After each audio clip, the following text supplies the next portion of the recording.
એ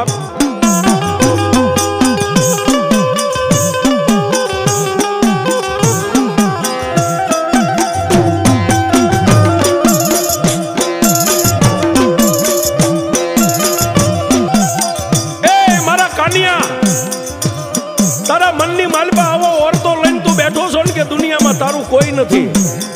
કાનિયા, દુનિયાની માલપા હું લોઢાના દાંત વાળી મેરડી તારી વાહે ધણી બેઠી છું બાપ.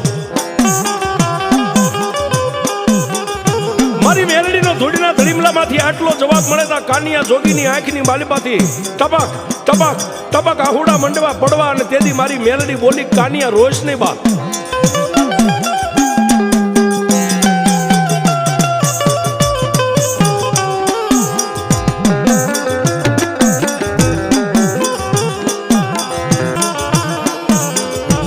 હે માં, દુનિયામાં મારી મેલડી તારી સિવાય મારું કોઈ નથી. જગતમાં કોઈ મને ગરીબ જાણીને ક્યારેક ધોલનો ઘા કરશે તો હું શું કરીશ બાપ.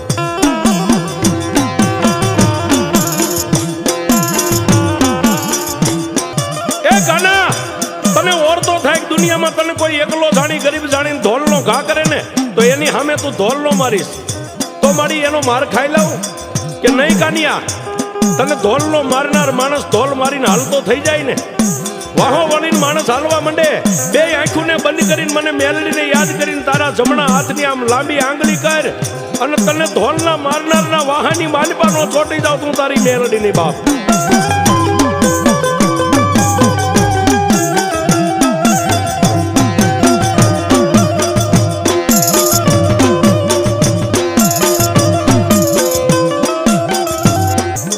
માતાજી મેલડી કાનિયા જોગીને આટલી વાત કરે, આશ્વાસન આપી, કાનિયા જોગીને હિંમત આપી અને માં મેલડીએ કીધું, કાનિયા મારા ધૂળીના ધડીમલે અત્યારે હોઈ જા બાપ.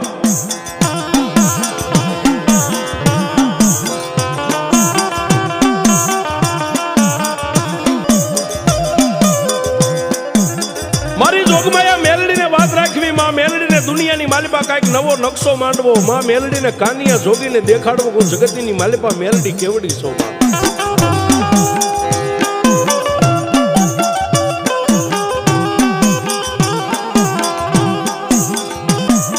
પ્રભાતનો પોર થયો, રાજા કરણની વેળા થઈ.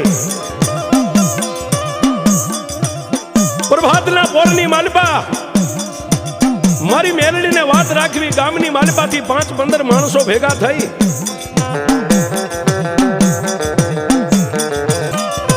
શિયાળા ગામના 5-15 માણસો ભેગા થઈ ધૂળીના ધડીમલે આવીને કાનિયા જોગીને કહેવા માંડ્યા કે, એ કાનિયા જોગી, આ માતાજી મેલડીની પાસે તે હાડ હોમી નાખ્યું છે ને રાત ને દી મેલડી મેલડી કરે છે ને.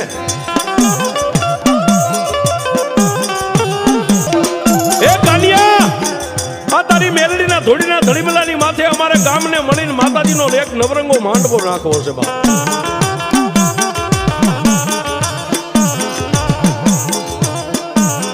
તો હે કાનિયા જોગી, આ માંડવાનું ખર્ચ કેટલું થાય? અને તેથી કાનિયા જોગીએ ગામના માણસોને માથેથી પાઘડી હેઠે ભેગી બે હાથ જોડીને એટલું કીધું, બાપ મારી મેલડી ના નામની એકવાર હું દોઢ જાણ લઈ લઉં, જો મારી મેલડી રજા આપે ને તો મારી ધૂળીના ધડીમલાનો ધણી મારી મેલડીની માથે નવરંગો માંડવો થાય બાપ.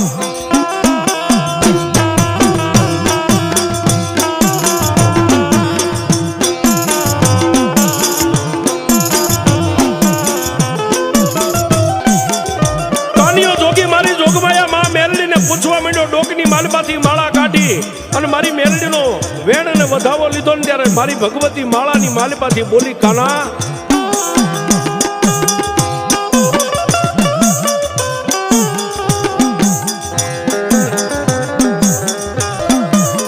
એ કાનિયા સાંભળ બાપ, અત્યાર સુધી મારા ધૂળીના ધડીમલે જે કોઈ માનતાના માંડવા આવ્યા બધાયનો પૂજાપો ધોળકાની માલપાથી લાવતો ને કે આમાં તો કાનિયા સાંભળ, આજ જો શિયાળા ગામ મળી અને મને મેલડીને નવરંગો માંડવો નાખવા માંગતા હોય ને બાપ, તો કાનિયા આ માંડવાનો પૂજાપો ધોળકાની માલપાથી ન લેતો કેમ માં?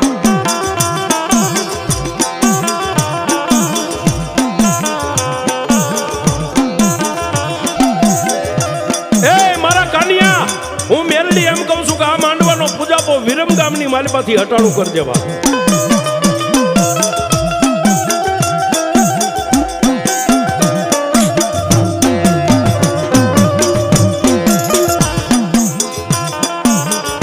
માતાજી મેલડી કાનિયા જોગીને આટલી વાત માંડીને ધોડીના ધરીમલાની માલિપા મા ભગવતી મેલડી અદ્રશ્ય થઈ ગયા.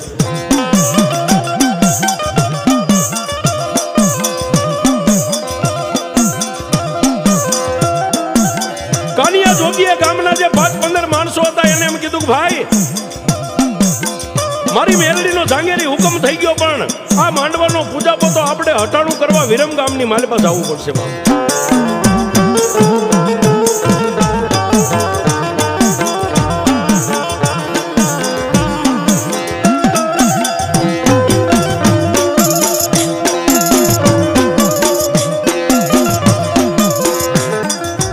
જોગીએ ગામના માણસોને એટલું કીધું, અને એ સમયની માલિપા કાનિયા જોગીને એમ કીધું કે લે બાપ, ગામની માલિપા, જો આવો માતાજીએ હુકમ કર્યો હોય તો અમે તમને એક બળદગાડું દઈએ અને હારે 2 ખેડૂને મેકલીએ.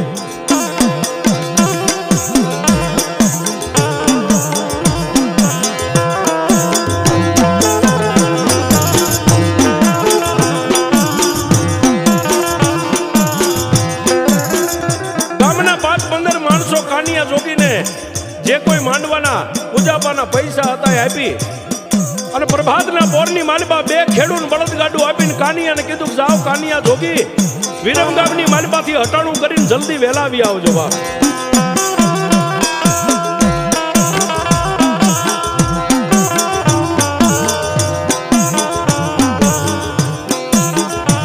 પ્રભાતના પોરમાં કાનિયો જોગી માતાજીના ધૂળના ધડીમલે ધૂપ દીવા કરી 3 તાજમ ભરી અને બળદગાડાની માલિપા બેહી અને વિરમ ગામની સામે ગાડું હાંકી મેગ્યું. બાપ, એક બાજુ મારી ધૂળના ધડીમલાનો ધણી મારી મેલડી વિચાર કરે, કાયમ મારો કાનિયો ઓરતો કરતો ને કે દુનિયામાં હું એકલો છું, હું એકલો છું.